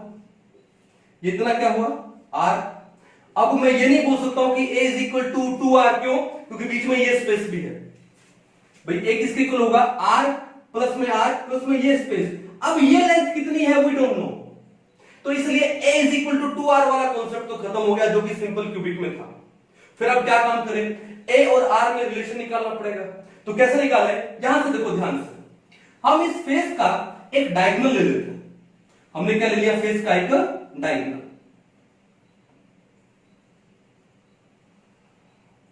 ले लिया।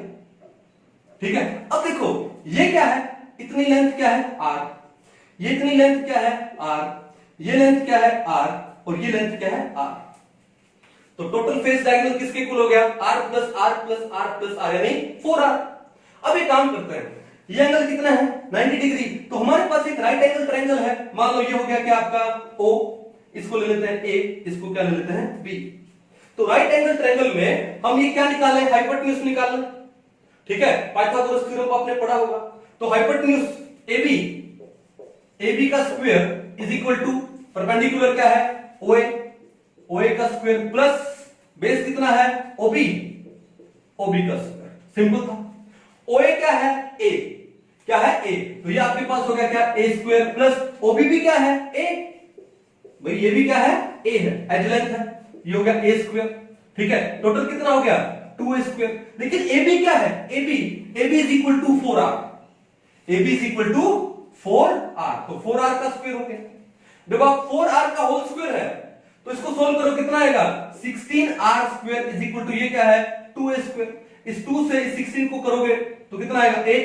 तो आपके पास क्या आ गया? 8R square is equal to A square. 8R square is equal to A square. अब एक काम करो, या तो A निकाल लो, A, ये स्क्वायर यहां पर आके क्या हो जाएगा? रूट हो जाएगा। तो A is equal to root of 8R square. अब R स्क्वायर का रूट तो क्या हो गया? R हो गया। और 8 का जब रूट करोगे तो क्या आएगा? 2 रूट 2। 2√2। तो आपके पास जो a है वो किसके इक्वल आ गया 2√2, या फिर आपके पास ये जो r है वो किसके इक्वल आ गया a बाय में 2√2। गाना सुना हो ना, ये काली काली आंखें 2√2। तो r किसके इक्वल है a बाय 2√2, किसके अंदर फेस सेंटर्ड यूनिट सेल के अंदर। ठीक है, कर लोगे, कोई इशू नहीं है। अब देखो यहां पर एक क्वेश्चन कर रहे हैं। क्वेश्चन क्या है कि आपको फेस सेंटर्ड यूनिट सेल दिया है और उन्होंने बोला है कि वहां पर दो नियरेस्ट जो मेंबर है, जो स्फीयर्स है, उनके बीच का डिस्टेंस कितना, what is the distance between two nearest components, particles या members in a face centred cubic unit cell. अब देखो जो डिस्टेंस लेते हैं कहां से लेंगे, सेंटर से लेंगे। कहां से लेंगे, सेंटर से। ठीक है, अब दो नियरेस्ट वाले कौन से हुए, ये वाले। जैसे मान लो अब ये इसके साथ में तो टच नहीं कर रहा, लेकिन ये स्फीयर इस फेस वाले सेंटर वाले स्फीयर के साथ में तो टच कर रहा है। तो इनके ये नियरेस्ट हुए, भाई टच होना चाहिए ना, तभी तो कोऑर्डिनेशन नंबर आएगा। यहां पे तो टच हुआ ही नहीं। तो अगर मेरे को यहां पे क्या लेना है, नियरेस्ट जो स्फीयर्स है, डिस्टेंस बिटवीन नियरेस्ट स्फीयर्स, अगर हमको ये लेना हो तो कहां से डिस्टेंस लेते हैं, सेंटर से लेते हैं। तो ये स्फीयर और ये स्फीयर, तो इसका सेंटर ये रहा, इसका सेंटर ये रहा। तो सेंटर, इन दोनों के सेंटर के बीच का लेंथ कितना हुआ, r प्लस में r कितना हुआ 2r। तो भैया ये आपके पास आ जाएगा 2r। तो दो नियरेस्ट स्फीयर के बीच का डिस्टेंस कभी निकालना हो, चाहे कोई भी यूनिट सेल है, वो कौन सा होगा, 2r होगा। अगर आपसे face centred cubic unit cell में पूछा है, नियरेस्ट स्फीयर में डिस्टेंस पूछा है, वो कितना होता है 2r। अब हमको यहां पे पता है r किसके इक्वल है, देखो in FCC r is equal to a by में 2√2। लेकिन आपसे क्या पूछा है, नियरेस्ट स्फीयर या नियरेस्ट नेबर बोल सकते हो, स्फीयर बोल दो या नियरेस्ट क्या बोल दो, नेबर बोल सकते हो, के बीच का डिस्टेंस वो किसके इक्वल होता है 2r। जब r की वैल्यू इतनी है तो 2r कितना हो जाएगा, r को किससे मल्टीप्लाई किया 2 से ना, तो वहां भी 2 से मल्टीप्लाई कर दो, क्या जाएगा a बाय 2√2 इंटू में 2, 2 से 2 कैंसिल आउट हो गया, क्या बचा a अपॉन में √2, किसके इक्वल आया 2r। कहानी क्लियर है। या फिर एक तो ये मेथड किया, तो सिंपल सा मेथड भी कर सकते हो, निकालना क्या 2r, भैया ये 2 यहां पे डिवाइड में यहां पे आके ले जाओ, मल्टीप्लाई हो जाएगा, तो क्या बचेगा 2r is equal to a upon में √2। So what is the distance between two nearest neighbours in face centred cubic unit cell, क्या आता है a बाय में √2। और वो जो डिस्टेंस है उसको कैसे निकालते हैं, 2r से निकालते हैं। कहानी समझ आ गई, कोई इशू नहीं है। वो सिंपल क्यूबिक में भी निकाल सकते हो, सिंपल क्यूबिक में वो 2r किसके इक्वल आ जाएगा, a के इक्वल आ जाएगा, क्योंकि वहां a is equal to 2r होता है, and 2r is the distance between two nearest neighbours. और फेस सेंटर्ड में ये किसके इक्वल आ गया, a बाय में √2। कर लोगे, चलो अब हम लोग क्या पढ़ रहे थे एक्चुअली, हम लोग पैकिंग एफिशिएंसी निकालने जा रहे हैं। इसको मिटा दो एक बार, समझ गए होंगे शायद आप। ओके, अब हमने क्या निकाल लिया, r और a में रिलेशन निकाल लिया, किसमें, FCC में। ये रिलेशन याद कर लो, कई बार इनके ऊपर भी डायरेक्ट क्वेश्चन आता है। FCC में r is equal to a upon में 2√2 और सिंपल क्यूबिक में r is equal to a by 2। अब बात ये है, हमको क्या निकालना है, पैकिंग एफिशिएंसी। तो पैकिंग एफिशिएंसी किसके इक्वल होती है, z इनटू में 4/3 पाई r क्यूब अपॉन में volume of the unit cell, वो क्या है a क्यूब, यही तो है। और FCC में z की वैल्यू कितनी होती है, 4 होती है। टोटल नंबर ऑफ स्फीयर कितने होते हैं, 4 होते हैं। तो 4 into 4/3 pi r cube, okay, upon यही कर दो, अपॉन यही कर दो a क्यूब। अब इस a को r की फॉर्म में ले आते हैं, तो a is equal to 2√2r। तो a का क्यूब करेंगे तो इसका मतलब 2√2r का क्यूब करना पड़ेगा। 2√2r का क्यूब कर दो भैया, मैं बड़ा सिंपल से तरीके से बता रहा हूं। क्या जाएगा, 2 इंटू 2 4, 4 इंटू 2 8। अब √2 को √2 से करोगे तो क्या आएगा 2, तो 8 इंटू 2 16। फिर पीछे क्या बचा, √2 बचा, और r क्या बचा, क्यूब। कितना आएगा 16√2r क्यूब। क्या आ गया आपके पास 16 इंटू में 16 √2r क्यूब। क्लियर है। अब देखो आर क्यूब से आर क्यूब कैंसिल आउट कर दो, ऊपर देखो 4 इंटू 4 कितना होता है 16, नीचे भी 16 है, तो आपके पास बचा क्या यहां पे, आपके पास बचा क्या पाई अपॉन 3√2, पाई अपॉन 3√2 आपके पास से बचा।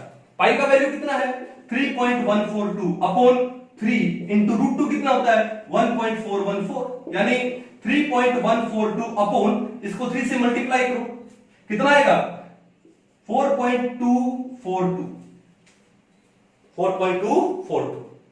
जब आप इसको सोल्व करोगे तो ये वैल्यू कितनी आती है, लगभग आती है 0.74, कितनी वैल्यू आती है 0.74। तो जो पैकिंग एफिशिएंसी है किसमें एफसीसी में, उसकी वैल्यू कितनी आती है 0.74। अगर आपको परसेंटेज पैकिंग एफिशिएंसी निकालनी है 100 से मल्टीप्लाई कर दो, कितना आ जाएगा आपके पास आ जाएगा 74%। It means in face centred cubic unit cell spheres occupy 74% of the total volume of unit cell। कितना वॉल्यूम ऑक्यूपाई करते हैं 74%। तो अब आती है कि इसके अंदर एम्प्टी स्पेस कितना हो जाएगा, एम्प्टी स्पेस इन एफसीसी कितना हो जाएगा, तो 100 माइनस में क्या कर दो 74, कितना आ जाएगा 26%। एफसीसी में जो एम्प्टी स्पेस आता है, जो वॉइड आता है, वो कितना आता है 26% आता है, कितना आता है 26%। समझ जाओगे। एफसीसी में Z total number of sphere कितने होते हैं 4 होते हैं, फिट कर लो माइंड में। एफसीसी के अंदर जो आर है it is equal to a/2√2। FCC में the distance between two nearest neighbour वो कितना हो जाएगा a/√2। एफसीसी में जो पैकिंग एफिशिएंसी है वो कितनी है 0.74, जो परसेंटेज पैकिंग एफिशिएंसी वो कितनी है 74, जो एम्प्टी स्पेस है वो कितना है 26%। कर लोगे तो इस टाइप के क्वेश्चन भी एग्जाम में आते हैं, ठीक है, इसको उतार लीजिए। Next type of cubic cell में चलते हैं, कौन सा क्यूबिक यूनिट सेल, कौन सा बॉडी सेंटर्ड में। तो एक बार इसको अच्छे से उतार लो। चलिए अभी नेक्स्ट थर्ड टाइप रह गया हमारा यहां पे, कौन सा रह गया body centred cubic unit cell. I hope आपको ये अच्छे से समझ आ रहा होगा और आपने शायद पहले भी पढ़ लिया होगा, लेकिन इंपॉर्टेंट है, एग्जाम से क्वेश्चन आते हैं, ठीक है। चलिए नेक्स्ट कौन सा है नंबर 3, क्या है body centred cubic unit cell.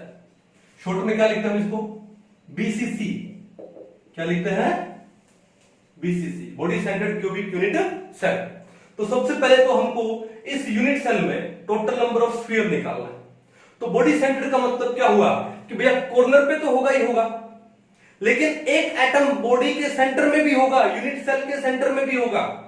अब आप जिस रूम में बैठे हो, मान लो इस रूम का आप सेंटर ले लो, उस सेंटर में एक स्फीयर रख लो, तो वो स्फीयर कितने यूनिट सेल के साथ शेयरिंग में है, वो स्फीयर सिर्फ इसी यूनिट सेल के साथ में है, वो दूसरे यूनिट सेल के साथ शेयरिंग में नहीं होगा, ठीक है। तो भैया यहां पे बॉडी सेंटर्ड में कहां कहां पर होते हैं, at corners, spheres are present at corners and at body centre, ठीक है। तो हमको क्या निकाला यहां पे z निकालना, क्या निकाला है z। z क्या है नंबर ऑफ स्फीयर्स, तो क्या आएगा z, वो आएगा कॉर्नर वाला, यानी 1/8 इंटू 8, अभी तो याद हो जाना चाहिए कॉर्नर का, प्लस में बॉडी सेंटर। भैया एक यूनिट सेल में कितने सेंटर होंगे, बॉडी का कितना सेंटर होगा, एक ही होगा, और उसी के अंदर क्या है एक स्फीयर है, और वो स्फीयर अपना 100% इसी यूनिट सेल के साथ शेयरिंग में है, किसी और के साथ में नहीं है। तो कितना आ जाएगा 1 इंटू 1 यानी 1 ही हो गया। अब ये कितना आया 1 आया, 1 प्लस में ये 1, टोटल कितना आया 2, यानी यहां पर जो z है वो कितना आ गया 2 आ गया। इसका मतलब there are 2 spheres present in a body centred cubic unit cell. Body centred cubic unit cell में टोटल कितने स्फीयर प्रेजेंट होते हैं, 2 प्रेजेंट होते हैं। फेस सेंटर्ड में कितने होते हैं 4, और सिंपल क्यूबिक में कितना होता है 1 होता है। क्लियर है। अब देखो आगे हमको क्या निकालना है, पैकिंग एफिशिएंसी। अब पैकिंग एफिशिएंसी निकालने के लिए डायग्राम बनाना पड़ेगा। अब ये डायग्राम है 3D, तो आप इसको एक बार अज्यूम करो, क्या एज्यूम करोगे? आप ऐसे एज्यूम करो कि आप जहां पर बैठे हो अपने रूम में, उस रूम के बॉडी सेंटर से होते हुए एक बॉडी डायगोनल लो। क्या ले लो? Body diagonal. क्योंकि क्या होगा कि जो बॉडी सेंटर के अंदर जो स्फीयर है वो कॉर्नर के स्फीयर के साथ में क्या है, टच में होता है। तो हमको अगर वो बॉडी डायगोनल लेंगे तो उस बॉडी डायगोनल का लेंथ कितना आएगा? 4r। कैसे? वो कॉर्नर वाले का r, फिर ये बॉडी सेंटर वाले का r प्लस में r, यानी डायमीटर हो गया एक तरह से। तो r कॉर्नर का, फिर इस बॉडी सेंटर वाले का क्या है? 2r, 3r हो गए, और जो उस साइड में नीचे जो स्फीयर है कॉर्नर पे उसका क्या हो गया? r। तो टोटल कितना हो गया? 4r। यानी यहां पर जो बॉडी डायगोनल है, बॉडी डायगोनल वो कितना होता है? 4r होता है। क्लियर है? अब आती है हमको r और a में रिलेशन निकालना है। पहले z निकालने के बाद में अब a कैसे निकालें? तो एक काम करो, एक राइट एंगल ट्रायंगल अज्यूम करो। कौन सा? कि जिसके अंदर परपेंडिकुलर तो एज हो गया, और वो कितना हो गया? a। फिर आपका जो बेस है वो क्या हो गया? वो फेस का डायगोनल हो गया। आप जहां बैठे हो, आपका जो फ्लोर है उस फ्लोर का क्या ले लो? डायगोनल ले लो। तो उसको क्या बोलेंगे? Face diagonal. क्या बोलेंगे? Face diagonal. तो एक काम करो, पहले फेस डायगोनल निकाल लेते हैं। क्या निकाल लेते हैं? Face diagonal. और फेस डायगोनल निकालना बड़ा इजी है। ये फेस है भैया, और इसका हमको ये डायगोनल निकालना है। ये परपेंडिकुलर कितना है? r। ये बेस कितना हो गया? r। हमको यही तो निकालना है। कैसे निकालेंगे? ये निकालेंगे r स्क्वायर प्लस में r स्क्वायर, कितना हो गया? 2r square. ओके, फिर उसका स्क्वायर यहां ले जाएंगे तो क्या हो जाएगा? रूट। तो क्या आएगा? √2r। तो ये जो फेस डायगोनल है, ये जो फेस डायगोनल है वो कितना होता है? √2r होता है। सिंपल है। ओके, चलो अब आप एक राइट एंगल ट्रायंगल अज्यूम करो जिसमें जो एक एज है वो तो होगी परपेंडिकुलर, यानी कितना लेंथ हो गया उसका? a।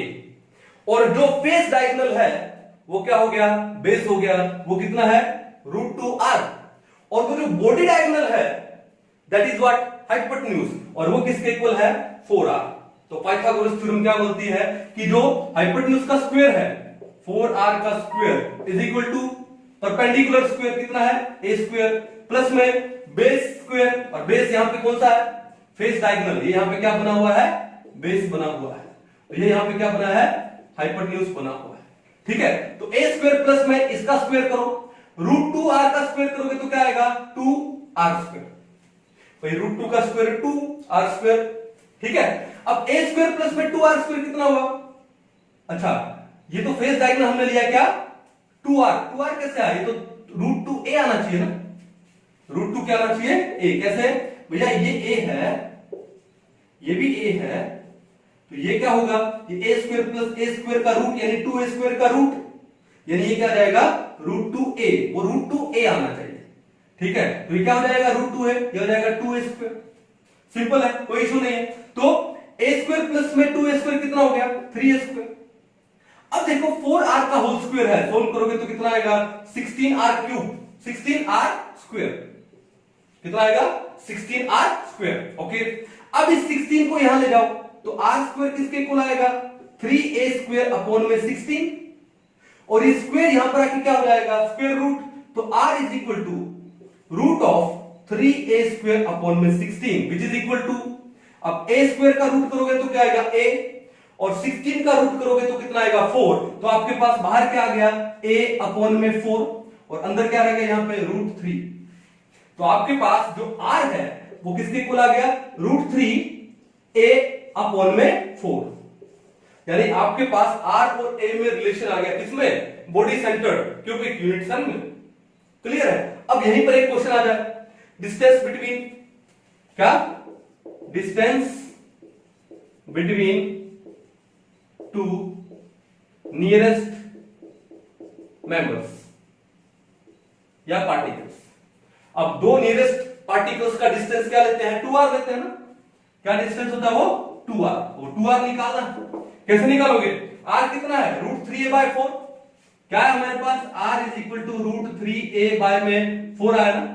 तो 2r निकालना है, तो यहां भी 2 से मल्टीप्लाई कर दो, यहां भी 2 से मल्टीप्लाई कर दो। या फिर एक काम करो, जो नीचे वाला 4 है उसको लिख दो 2 इंटू 2, इस 2 को यहां ले जाओ तो क्या बन गया 2r बन गया, इज इक्वल टू √3a में 2, क्या आएगा √3a/2। So the distance between two nearest members in BCC कितना आता है √3a/2 आता है, और यहां पे r किसके इक्वल आता है √3a/4 आता है। कर लोगे, कोई इशू नहीं है ना। चलो अब उसके बाद आगे बढ़े, क्या निकालना हमको निकालना है पैकिंग एफिशिएंसी।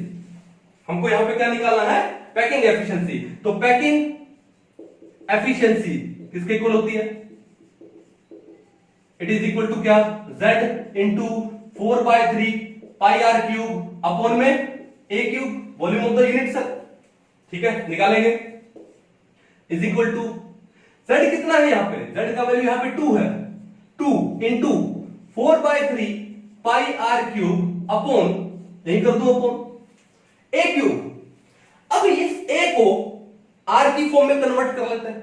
ठीक है, अब आपको r कितना दिया है √3a/4 और a कितना था, यहां से a निकालो एक बार। कैसे निकालोगे, तो ये हो जाएगा a इज इक्वल टू, ये 4 यहां पे मल्टीप्लाई में √3 यहां पे डिवाइड में क्या रहेगा 4r/√3। a किसके इक्वल है 4r/√3। तो भैया जब a है 4r/√3 तो जो a क्यूब है वो किसके इक्वल हो जाएगा, इसका क्यूब कर दो 4r/√3 into 4r/√3 into 4r/√3, simple. ठीक है, या फिर हाँ ठीक है कर लो। अब 4 इंटू 4 16, 16 इंटू 4 64, तो 64r³ अपॉन √3 को √3 से मल्टीप्लाई करो क्या आएगा 3, और साथ में क्या रह गया √3। तो आपके पास जो a क्यूब है वो कितना आएगा 64r³ अपॉन 3√3। तो इस a क्यूब की जगह मैं क्या लगा दूं 64r³ अपॉन 3√3, ये तो लगाएंगे। अब ये 3√3 यहां डिवाइड में है तो यहां पे ऊपर जाके क्या हो जाएगा मल्टीप्लाई हो जाएगा, सिंपल। अब देखो ध्यान से, क्या देखोगे 2 इंटू 4 कितना होता है 8, एंड 8 जा 64, कैंसिल हो गया। अब 3 से मैंने 3 को कैंसिल कर दिया, तो हमारे पास टोटल बचा कितना, हमारे पास बचा यहां पर r³ से r³ कैंसिल कर दिया, क्या बचा √3 पाई अपॉन में क्या आ गया हमारे पास 8 आ गया। और कुछ बचा क्या, नहीं बचा, यहां पे √3 बचा है, नीचे 8 बचा है, और ऊपर क्या बचा है √3 पाई अपॉन में 8, क्या बचा है √3 पाई अपॉन में 8। इसको मिटा दूं तो हमारे पास ये क्या आ गया √3 पाई अपॉन 8। क्या है ये पैकिंग एफिशिएंसी, क्या है ये पैकिंग एफिशिएंसी। अब बताओ पाई का वैल्यू कितना है, √3 कितना है 1.732, पाई है 3.142, अपॉन में क्या आ जाएगा 8 आ जाएगा।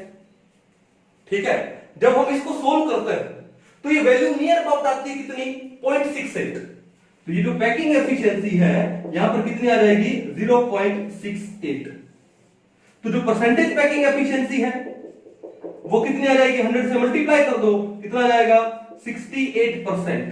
इसका मतलब क्या हुआ कि in BCC body centred cubic unit cell 68% of the volume of unit cell is occupied by spheres।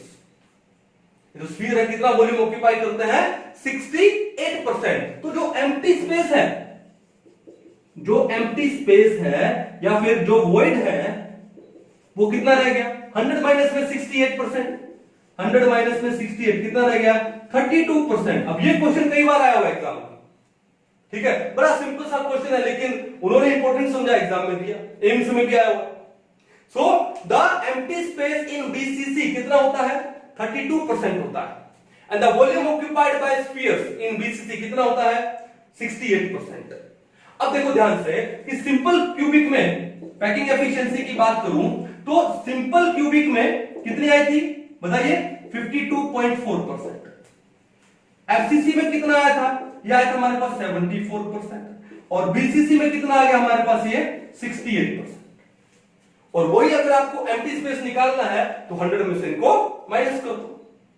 तो हमने पढ़ा क्या simple cubic unit cell, face centred cubic unit cell and body centred cubic unit cell, उनके अंदर ये जो spheres होते हैं कहां पे प्रेजेंट होते हैं, यानी लैटिस पॉइंट पे कहां कहां पे प्रेजेंट है, कौन कौन से लैटिस पॉइंट में प्रेजेंट है, उसके बाद टोटल नंबर ऑफ स्फीयर कितने आते हैं, उनका पैकिंग एफिशिएंसी कैसे निकालते हैं, ठीक है, नियरेस्ट नेबर्स के बीच में डिस्टेंस 2r वो निकालते हैं कैसे, उसके बाद packing efficiency, percentage packing efficiency and last में क्या है, एम्प्टी स्पेस। आई होप आपको ये अच्छे से समझ आया होगा, एग्जाम में इसके ऊपर क्वेश्चन आते हैं तो इसको एक बार आप अच्छे से उतार दीजिए।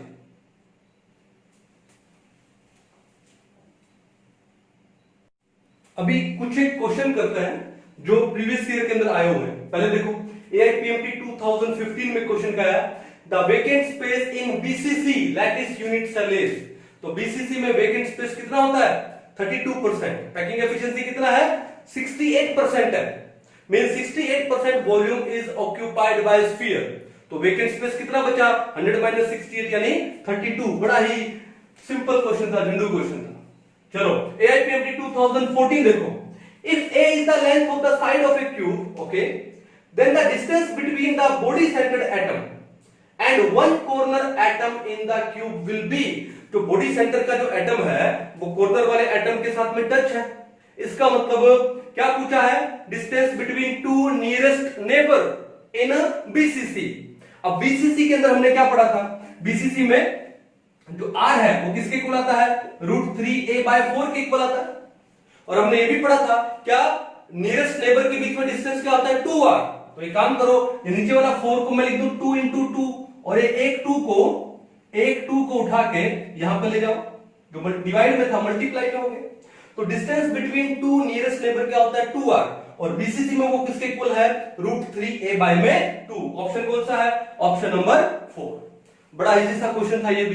चलो नेक्स्ट एम्स 2012 में, इन BCC structure contribution of corner and central atom is, ये तो सारे BCC के पीछे ही पड़ गए। तो कंट्रीब्यूशन ऑफ कॉर्नर, तो कॉर्नर का कंट्रीब्यूशन कितना होता है 1/8 एंड सेंट्रल एटम का, बॉडी सेंट्रल एटम का कंट्रीब्यूशन कितना होता है 1, तो आंसर क्या जाएगा 1/8 1। बिल्कुल सिंपल सा क्वेश्चन था। क्वेश्चन नंबर 4 पे आ जाओ। क्वेश्चन नंबर 4 क्या है, in a trigonal crystal which statement is incorrect, in a trigonal crystal which statement is incorrect. चलो अब ये ट्राइगोनल क्रिस्टल क्या होता है,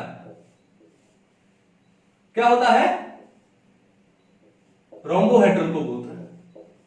किसको बोलते हैं, रोम्बोहेड्रल। तो हमारे पास ट्रिक क्या था, क्यूट ऑर्थो रोम्बो, ठीक है। ट्राइगोनल क्रिस्टल किसको बोलते हैं, रोम्बोहेड्रल को बोलते हैं। अब रोम्बोहेड्रल में क्या था, देखो हम कहां गए थे ट्रिक में, क्यूट CUTE ऑर्थो, ऑर्थो के बाद क्या आता है, रोम्बो आता है, रोम्बोहेड्रल, ये तो था ना। अब क्यूट में क्या था, A is equal to B equal to C, T में टेट्रागोनल में क्या था, A equal to B not equal to C, orthorhombic में A not equal to B not equal to C, ये था ना। और बाद में हमको ये सेट रिपीट करना था, यानी रोम्बोहेड्रल में आपके पास क्या आएगा, A equal to B equal to C आएगा। रोम्बोहेड्रल में क्या आएगा, जो एक्सियल लेंथ है वो क्या आती है, इक्वल आती है। चलो उसके बाद इन तीनों में पहले में क्या था, alpha equal to beta equal to gamma 90 था, तीनों में सेम रिपीट करना था। लेकिन रोम्बोहेड्रल में आके पीछे से एक अनइक्वल करना था, यानी रोम्बोहेड्रल में आपके पास क्या था, alpha is equal to beta is equal to gamma is not equal to 90 degree, याद था। तो इसका मतलब जो ट्राइगोनल क्रिस्टल है बोले तो रोम्बोहेड्रल क्रिस्टल, उसके अंदर A is equal to B equal to C, यानी एक्सियल लेंथ सेम होती है और जो तीनों के तीनों एंगल आपस में इक्वल होते हैं, लेकिन वो 90 डिग्री नहीं होते। अब क्वेश्चन क्या बोलता है कि in a trigonal crystal which statement is incorrect, incorrect ढूंढना है। क्या बोलता है, all the axial length and axial angles are equal, ये तो करेक्ट है, ये तो करेक्ट है। All the 3 axial lengths are equal, ये भी करेक्ट है। All the 3 axial angles are equal, ये भी करेक्ट है। And 2 axial angles are same and 1 is different, no no, तीनों के तीनों एक्सियल एंगल्स है वो क्या है, इक्वल है, तो ये इनकरेक्ट है। तो हमको क्या फाइंड आउट करना है, इनकरेक्ट। तो हमारा आंसर क्या हुआ, ऑप्शन नंबर 4। कौन सा हुआ, ऑप्शन नंबर 4। कर पाओगे, जो कितना इजी हो गया ये हमारे लिए।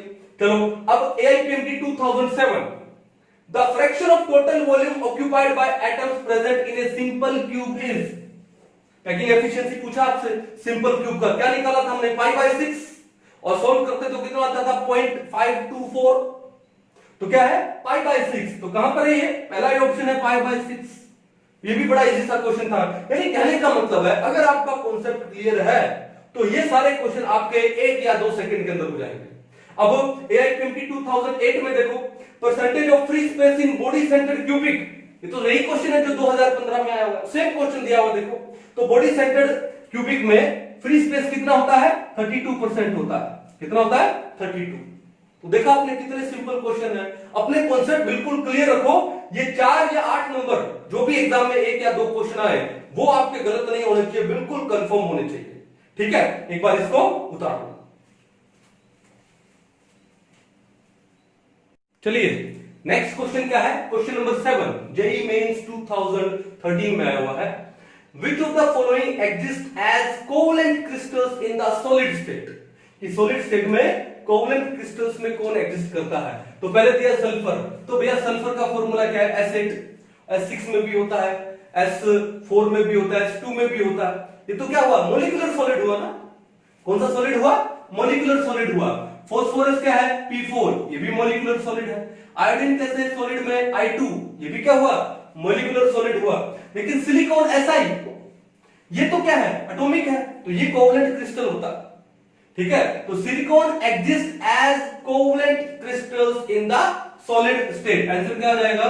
ऑप्शन नंबर 4 आ जाएगा। बड़ा सिंपल सा बेसिक सा था। अब जेईई मेन 2017 में देखो, a metal crystallises in A face centred cubic structure. आपको क्या दिया हुआ है? आपको दिया है क्या? FCC दिया हुआ है। If the edge length of its unit cell is A, अगर इसकी यूनिट सेल का एज लेंथ A है, then the closest approach between two atoms in metallic crystal will be, इस closest approach का मतलब क्या हुआ? distance between nearest members, nearest neighbors। तो nearest neighbor में distance कैसे निकालते हैं? 2r निकालते हैं। और हमको यहां पर क्या दिया? FCC। FCC में r किसके इक्वल होता है? a by में 2√2। r किसके इक्वल होता है? a by में 2√2। तो इस 2 को यहां ले जाओ, तो ये क्या बन गया? 2r। 2r किसके इक्वल आएगा? a by में √2। और ये 2r क्या है? It is the distance between two nearest neighbours. ठीक है, और ये निकाला था closest approach between two atoms. तो क्या आ जाएगा? a by में √2 आ जाएगा। तो ऑप्शन कौन सा है? Option number 4 is correct. देखा, हम जो पढ़ रहे हैं इसी के ऊपर ही क्वेश्चन आ रहे हैं एग्जाम में। इसका मतलब we are on the right track. ठीक है, चलो अब आगे चलते हैं नेक्स्ट क्वेश्चन पे। AIPMT 2008, इफ A stands for edge length of the cubic system, कौन कौन सा दिया है? Simple cubic, body centred cubic and face centred cubic. पहले आपको सिंपल क्यूबिक दिया है, फिर आपको BCC दिया है, फिर लास्ट में आपको क्या दिया है? FCC। Then the ratio of radii of spheres in these system will be respectively, अभी तो किया था थोड़ी देर पहले। तो सिंपल क्यूबिक में r is equal to a by 2। r किसके इक्वल होता है? r is equal to a by 2। और बॉडी सेंटर में r किसके इक्वल आता है? √3a by 4। √3a by 4। और फेस सेंटर में किसके इक्वल होता है? a बाई में 2√2। r is equal to a by में 2√2। सिंपल था ये, तो डायरेक्ट क्वेश्चन पूछा है। तो आंसर क्या आएगा? आंसर आएगा रिस्पेक्टिवली पूछा है तो पहले सिंपल क्यूबिक a बाई 2, ये रहा 1/2 लिखो या a बाई 2 लिखो, तो ये थर्ड तो गलती हो गई। BCC में क्या है? √3a by 4। अब √3a बाई 4 कहां दिख रहा है? ऑप्शन नंबर 4 में दिखाई दे रहा है। और FCC में क्या है? a बाई में 2√2। तो आंसर क्या आएगा? Option number 4, simple. Next question AIPMT 2008 again, which of the following statement is or are not correct? means we have to choose the incorrect statement। पहला स्टेटमेंट क्या है? molecular solids are generally volatile, ये तो correct है। Molecular solids का एक example लेते हैं, मान लो जैसे हमने लिया क्या? ड्राई आइस, सॉलिड CO2, तो वो भी वोलेटाइल होती है। आइस ले लो, आइस भी क्या इवेपोरेशन होगा, वो भी वोलेटाइल है। ठीक है, सॉलिड I2 ले लो, सॉलिड I2 किसमें कन्वर्ट हो जाएगा? गैसियस I2 में कन्वर्ट हो जाता है, तो वो भी क्या है? वोलेटाइल है। तो पहला तो बिल्कुल करेक्ट बोल रहा है। ठीक है, तो पहला ऑप्शन करेक्ट है, हमको नॉट करेक्ट फाइंड आउट करना है। ठीक है, चलो दूसरा क्या है? The number of carbon atoms in a unit cell of diamond is 4। बिल्कुल रॉन्ग है भैया। डायमंड की एक यूनिट सेल में 8 कार्बन एटम्स होता है। डायमंड की एक यूनिट सेल में कितने कार्बन एटम्स होते हैं? 8 कार्बन एटम्स होते हैं। क्यों होते हैं? आने वाले लेक्चर्स में आपको अच्छे से बताएंगे, जब हम लोग पढ़ेंगे क्या?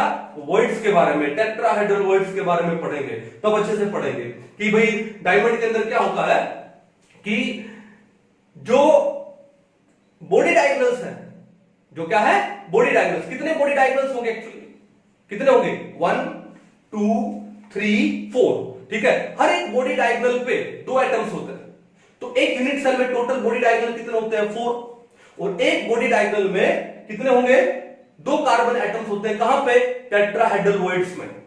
तो 4 बॉडी डायगोनल में कितने हुए 8 हुए, यानी टेट्राहेड्रल वॉइड्स में कितने हुए, ये कार्बन एटम्स प्रेजेंट होते हैं, और एक यूनिट सेल में कितनी टेट्राहेड्रल वॉइड्स होंगी वहां पे 8 होंगी, तो टोटल एटम्स कितने आएंगे 8 आएंगे। 8 carbon atoms are present in 1 unit cell of diamond. अब ये क्वेश्चन नीट 2013 में भी था, डायरेक्ट था कि भाई the number of carbon atoms present in 1 unit cell of diamond, answer क्या था 8 था, ठीक है। तो एक बार इसको पढ़ लो, हम लोग वॉइड्स आएंगी, टेट्राहेड्रल वॉइड पढ़ेंगे, ऑक्टाहेड्रल वॉइड पढ़ेंगे, तब ये क्वेश्चन बड़े अच्छे से करेंगे कि उस टेट्राहेड्रल वॉइड्स का पोजीशन कहां पर है, ऑक्टाहेड्रल वॉइड्स उनका पोजीशन कहां पर है, तब ये अच्छे से क्वेश्चन करेंगे, ठीक है।